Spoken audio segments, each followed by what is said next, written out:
E aí eu queria ver do Dr. Vailate sobre essa questão da inerrância bíblica. Bom, eu não sei se... ok. Então, eu não sei se as pessoas estão me ouvindo. Então, agora tá. Já está tudo certo. Quando o assunto envolve... Obrigado. Quando o assunto envolve inerrância, eu queria pontuar algumas coisas após as falas dos queridos colegas, o pastor Eduardo, o Dr. Brian, que seria primeiramente definir ainda aqui brevemente o que eu particularmente entendo por inerrância, no caso a inerrância bíblica, né? Então eu entendo a inerrância das escrituras como a noção de que a Bíblia nos seus autógrafos ou nos seus manuscritos originais, ela não afirma nada que seja contrário aos fatos, ou seja, a Bíblia sempre diz a verdade a respeito de todos os assuntos, de todos os temas acerca dos quais ela se pronuncia. E aí, para falarmos sobre a inerrância, eu diria que nós temos pelo menos 3 bons fundamentos da inerrância que de alguma forma tocam de algum modo naquilo que o Dr. Brian brevemente mencionou.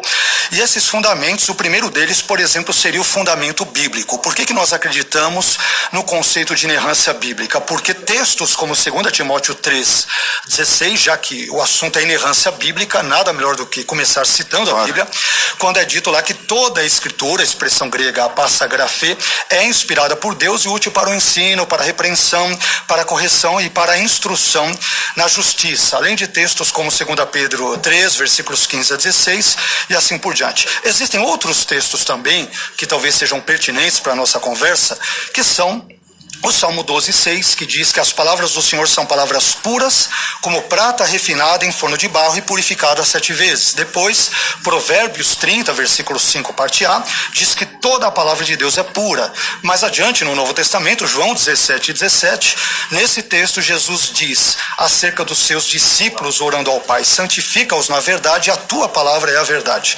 E aí, em 2 Pedro, capítulo 1, versículos 20 a 21, Pedro diz: sabendo primeiramente isto, que nenhuma profecia da Escritura é de particular interpretação, embora isso tenha outras leituras variantes, porque a profecia nunca foi produzida por vontade de homem algum, mas os homens santos de Deus falaram inspirados pelo Espírito Santo. Ou seja, o profeta ele não produzia a sua profecia, digamos que escriturística, por seus próprios impulsos, desejos ou vontades, mas ele o fazia sob a direção, sob a orientação e inspiração do Espírito Santo, que foi também aqui já citado. Em segundo lugar, a inerrância, eu diria que ela possui um fundamento teontológico, ou seja, ela se baseia no próprio ser de Deus. O fato de Deus ser santo, justo, perfeito, absolutamente verdadeiro, faz com que isto sirva de fundamento para o conceito de inerrância. E nós poderemos expressar isso brevemente por meio de um simples e breve silogismo. Premissa 1, Deus não pode errar. Premissa 2, a Bíblia é a palavra de Deus. Conclusão, portanto, a Bíblia não pode errar. E em terceiro e último lugar, para eu não me delongar aqui, a inerrância também possui um profundo fundamento histórico. Ainda que pais da igreja, teólogos medievais e teólogos do contexto da reforma e pós-reforma, esse contexto histórico foi brevemente mencionado, um trecho do mesmo pelo Dr. Brian, mas é importante a gente ver algumas coisas. Eu vou citar brevemente alguns textos, um deles foi muito bem citado aqui de memória pelo Dr. Brian, que envolve Agostinho, mas, se você me permite, só para nós entendermos brevemente o que alguns pais da igreja, só para entendermos que há um lastro histórico acerca do conceito de inerrância. Irineu de Lyon, na sua obra Contra as Heresias, livro 2, capítulo 28, parágrafo 2, ele vai dizer que as escrituras são perfeitas, entregues pelo verbo de Deus e pelo seu Espírito. Clemente de Roma, em sua carta aos Coríntios, ele diz: vocês examinaram as escrituras que são verdadeiras, que foram concedidas pelo Espírito Santo, vocês sabem que nada pecaminoso ou falso está nelas escrito. Tertuliano, aquele que nos legou o conceito de trindade, na sua obra Tratado sobre a Alma, ele diz que as afirmações das escrituras sagradas nunca serão incompatíveis com a verdade. Justino Mártir, o considerado primeiro apologista cristão, na sua obra Diálogo com Trifão, ele diz: visto que estou inteiramente convencido de que nenhuma escritura contradiz outra, admitirei antes que não compreendo o que está escrito e me empenharei em convencer os que imaginam que as escrituras são contraditórias para que cheguem a uma opinião igual à minha. E aí você tem falas de Atanásio de Alexandria, de Agostinho de Hipona na obra Cidade de Deus. O Dr. Brian citou um trecho importante, mas Agostinho diz algo aqui para os queridos irmãos, o César, os demais irmãos, na Cidade de Deus, Agostinho vai dizer o seguinte: seus autores, ou seja, os autores das Escrituras, estavam completamente isentos de erro. E se nesses escritos fico perplexo com qualquer coisa que me pareça oposta à verdade, não hesito em pensar que, primeiro, o Dr. Brian citou isso, ou o manuscrito, entenda-se a cópia, é defeituoso, ou o tradutor não aprendeu o significado do que foi dito, ou eu mesmo não o compreendi corretamente, de uma forma muito humilde e muito adequada. E temos ainda Anselmo de Cantuária, Tomás de Aquino, Lutero e assim por diante. Então, eu entendo que devido a essas fundamentações bíblicas, teontológicas e históricas, citei breves pais da igreja, poderíamos ir um pouco mais adiante, o conceito de inerrância bíblica ele é absolutamente fundamental para a nossa fé. E aí tem algo que o Eduardo Reis disse, só para ver se eu entendi bem, se eu entendi mal, me corrija, por favor. Ele disse mais ou menos assim: a autoridade da Bíblia não depende dela conter erros. Foi isso que você disse. Você disse a autoridade da Bíblia ou das Escrituras. Eu acho essa percepção muito complicada, embora, apesar, enfim, daquilo que eu li brevemente sobre aquilo que o Eduardo Reis escreveu com Pablo Marçal, mas é importante frisar aqui que ele pelo menos deixou claro aqui na fala dele que ele não participou disso ativamente, dele, apesar do nome dele estar no livro, tá lá, Eduardo Reis e Pablo Marçal, o nome dos dois está lá. Então ali tem algumas falas um tanto quanto complicadas, né? Então, veja bem, se a autoridade da Bíblia não depende dela conter erros, é complicado, porque se Deus não erra e a Bíblia não é inteiramente a palavra de Deus, mas parte dela é palavra de Deus e a outra parte contém a palavra de Deus, inevitavelmente isso fará com que cheguemos eventualmente a erros. E a meu ver isso pode solapar ou prejudicar a nossa fé cristã nesse aspecto. Vamos lá. Então eu acho que esse nosso encontro ele é muito importante. Como eu disse, reiterei e reforço, ele é importante para que o pastor Eduardo, ele de fato esclareça esses pontos. Como eu disse e reitero, o livro eu li a parte da inerrância que leva o nome dele, do Pablo Marçal, e as coisas ali escritas são absurdas, são terríveis, muito ruins. Então, diante do fato que ele fala, não, aquilo foi dito para um contexto e tal, por isso a minha insistência, mas você mantém ainda esses pensamentos?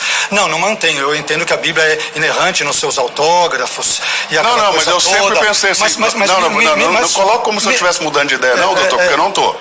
Eu nunca... Então piorou. Se você não mudou de ideia, quanto ao que está lá ainda não coloca como eu mudei de ideia, que agora eu creio que os autógrafos são... entendi. Não coloque então, isso. Okay. Nunca, eu jamais disse que há erro nos autógrafos. E estou dizendo de novo, isso aqui é questão de fé.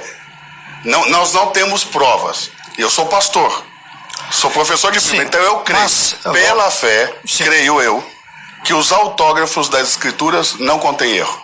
Mas é uma questão de fé. Perfeito. Mas eu nunca criei diferente, para o senhor não fazer parecer para as pessoas que eu estou mudando agora, depois que eu cheguei aqui. Agora, cumprindo o que eu falei, deixei ele terminar, aí depois... Isso que eu coloquei, porque tem declarações ali chocantes no livro. Mas aí vamos lá. É importante aqui, aproveitando então esse gancho, e dizer o seguinte, que a afirmação segundo a qual a Bíblia não é a palavra de Deus, mas contém a palavra de Deus, para quem defende esse tipo de perspectiva, eu a entendo como sendo problemática por algumas razões. Primeira razão, essa declaração ela é problemática porque, a meu ver, ela desvaloriza a autoridade plena da Bíblia e ela acaba constituindo o próprio ser humano como a autoridade última que julga o que é e o que não é palavra de Deus. Ora, quando você diz, por exemplo, para aqueles que dizem, isso não é o caso do pastor Eduardo Reis, ótimo, para aqueles que dizem que a Bíblia contém a palavra de Deus, mas ela não é, isso implica que nem tudo, evidentemente, na Bíblia é a palavra de Deus. E aí nós temos uma pergunta muito importante: quem é que decide isso e com base em quais critérios? Isso é problemático. Uma segunda razão é a seguinte: essa declaração, para aqueles que dizem que a Bíblia não é a palavra de Deus, mas a contém, ela é problemática porque ela submete a Bíblia a um relativismo absolutamente subjetivo. E aqui nós temos que fazer uma diferenciação entre o que é objetivo e aquilo que é subjetivo. Obviamente, aquilo que é objetivo é algo que é o que é, independentemente das crenças, dos conhecimentos, das convicções e dos valores de uma pessoa. Por outro lado, algo subjetivo é algo que depende e irá variar de pessoa para pessoa e que, portanto, é relativo. Então, quando eu digo que a Bíblia não é a palavra de Deus, mas a contém aqueles que assim pensam, nesse caso a Bíblia acaba se tornando uma espécie de caixa de bombons sortidos. Sendo assim, os bombons que eu gosto eu simplesmente como, e aqueles bombons que eu não gosto ou vejo contradições nos mesmos, ou problemas nos mesmos, ou erros até no pensamento dos mesmos, eu acabo descartando. Uma terceira razão importante dentro desse assunto é que essa declaração de que a Bíblia contém a palavra de Deus e não ela é problemática porque ela torna praticamente impossível definir o que é a palavra de Deus. Ora, se a Bíblia contém a palavra de Deus e ela não é, então o que significa exatamente a expressão palavra de Deus? Diz respeito ao quê? E por fim, essa declaração, um dos seus maiores problemas é que ela produz uma grande instabilidade na fé cristã. Se a Bíblia contém a palavra de Deus, então o fiel que ele terá sua base de fé enfraquecida e solapada. Afinal de contas, como que uma Bíblia que é totalmente, ou não é para alguns a palavra de Deus, como que ela poderá constituir a única regra de fé e prática? Então eu gostaria de trazer, estou trazendo esses pontos para a discussão, para que entendamos que não crer no conceito de inerrância, por mais que a terminologia não seja bíblica, a nomenclatura não seja bíblica, o conceito de que a palavra de Deus ela é verdadeira, ou seja, ela corresponde à verdade em tudo aquilo que ela diz e afirma, deve ser de fato afirmado e mantido por nós cristãos, porque a Bíblia é simplesmente o fundamento da nossa fé. Então, gostaria de trazer brevemente esses tipos Doutor, deixa eu te fazer uma pergunta. Pontos para a nossa discussão. O senhor está contrapondo Calbart? É isso que você está fazendo? Não, eu estou trazendo alguns elementos para aqueles que dizem que a Bíblia é e não... Okay, deixa eu me dar um ponto de vista. Mas eu só vou falar de um perigo que eu penso que é perigoso. Quando a gente discute teologia, dizer que isso traz instabilidade para a fé cristã, porque senão nós não vamos discutir teologia nunca mais. Porque se toda vez que a gente discutir um assunto, a gente criar um tabu, demonizar as coisas, falar que isso vai trazer instabilidade para a fé, presta atenção, as pessoas, eu não posso nivelar as pessoas por baixo. E não posso nivelar os jovens por baixo. Não posso pensar que o QI do jovem evangélico é tão pequeno que eles não possam discutir as coisas. Então, a gente tem que nivelar por cima. E se o senhor está contrapondo Calbart, Calbart diz que a Bíblia... Eu não sou leitor de Calbart, nem Schleiermacher, eu não estudei na Alemanha. Eu li como o senhor, Berkhoff, Gruden. Então, veja bem, aqui é uma coisa simples. Se o senhor está combatendo Calbart, eu escreva um artigo, fala qualquer coisa. Eu não estou defendendo Calbart, não estou defendendo as ideias de Calbart, não sou leitor de Calbart, entendeu? Nem de Schleiermacher. Então, eu queria fazer... Um monte de gente aqui acompanhando a gente. O pastor Elias Soares. E o pastor Elias Soares também mandou um áudio. Vamos ouvir aí. Solta aí, por favor. Não sei se dá para soltar. Vocês estão a todos os amigos, irmãos que estão na mesa. Dá para entrar? A graça e a paz a todos os amigos, irmãos que estão na mesa. Eu sou o pastor Elias Soares. Estou passando por aqui para reprovar o que o pastor Eduardo Reis disse ao meu respeito. Ele disse que eu e minha filha íamos lá para participar dos estudos na escola dele. Não disse isso é uma inverdade. Disse que ele esteve lá. Eu não ouvi também. Ele apareceu. Deixa ele soltar, solta o áudio todo. Nos convidou para fazer exposição de livros por 2 vezes.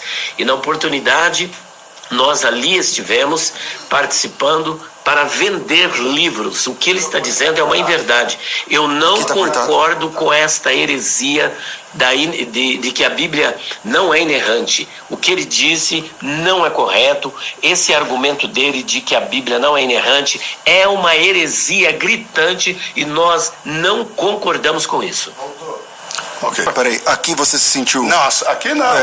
Aqui a única coisa que eu iria dizer eu, com todo respeito ao pastor Elias Soares, que é uma pessoa que eu aprendi assistindo na internet a admirar, entender que a fala dele foi intolerante, agressiva, desrespeitosa, desnecessária. Não falei que ele era meu aluno, não sei por que ele ficou tão ofendido.